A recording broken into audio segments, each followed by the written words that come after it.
Just when everyone was despairing for the state of democracy in the United States, the US electorate has delivered a powerful, radically new message, smashing the old stereotype that the nation is divided between the left and the right. This would not appear the case if one were watching CNN or Fox News, depending on which side your sympathies lie, either side of the aisle.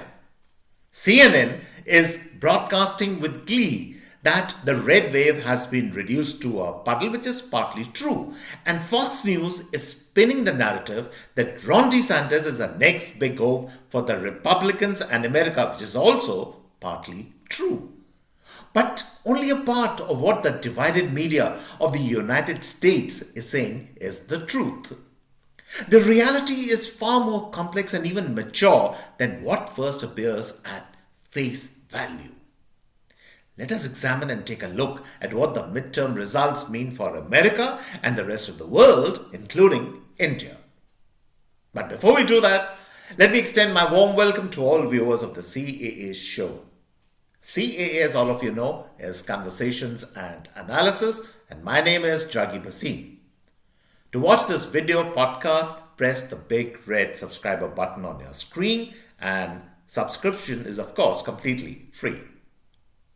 So, the almost 50-50 split in seats in a very broad sense between the Democrats and the Republicans in the Senate and the House of Representatives does not necessarily mean an endorsement of policies of either side. It signals more a rejection of the hardline positions of each side. If most of the candidates endorsed by Donald Trump have lost, it means that the average US citizen has no patience left for those candidates trumpeting Trump's fiction that he lost 2020 in a biased, rigged election. Similarly, the reverses that Democrats have suffered in deep blue New York, which has always been a traditional bastion of the Democrats, and also in California, strongly suggests the rejection of far-left woke advocacy in that party. And if one were to throw in the mix a collection of all the issues either side that have been rejected by the voting public, then it would include the following issues. Number one, Trump and Trumpism, and that includes his theatrics. All that has been rejected by the voting public. Number two, Trump's narrative of a rigged 2020 election finds no takers today, and Republican candidates endorsing this fiction have been severely punished at the hustings. Number three, women have strongly come out to vote against the abortion ban.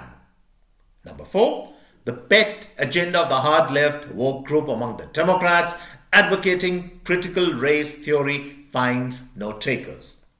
Number five, there has also been pushback against watching crime spiral out of control in many cities, and also pushback against rising food and energy prices. And last point, number 6 point, people are not entirely happy at throwing so much money in the Ukraine cauldron and the continuing war in Europe, which is hurting everyone. My own sense is that the articulation for all this will pick up in the days and weeks ahead. So, in a nutshell, the people have rejected extreme positions both sides, and the age of extravagant, florid issues is coming to an end.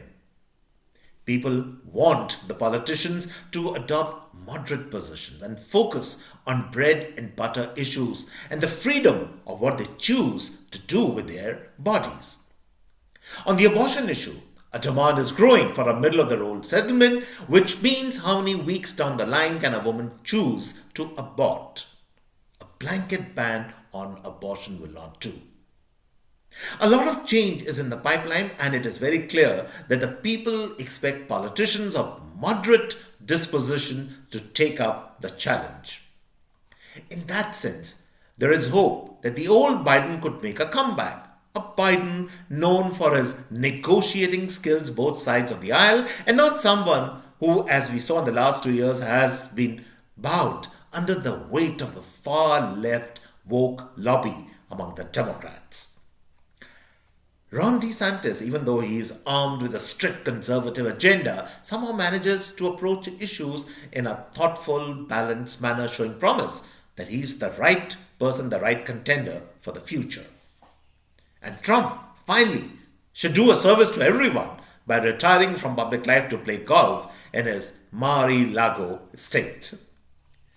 There is also a sense that after the midterms, no side has any appetite left for the continuing war in Ukraine, and the need for a negotiated settlement will grow and hopefully reaches fruition.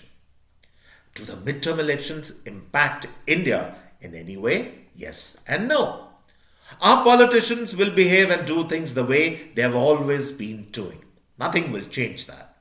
But since India is now intrinsically co-joined with the world economy, we would do well to build bridges both sides of the aisle in America without endorsing either. And never again, never again should we fall in the temptation of raising a slogan like Ab ki baar Trump Sarkar. And so, on this note, I come to the end of this episode of the CAA show.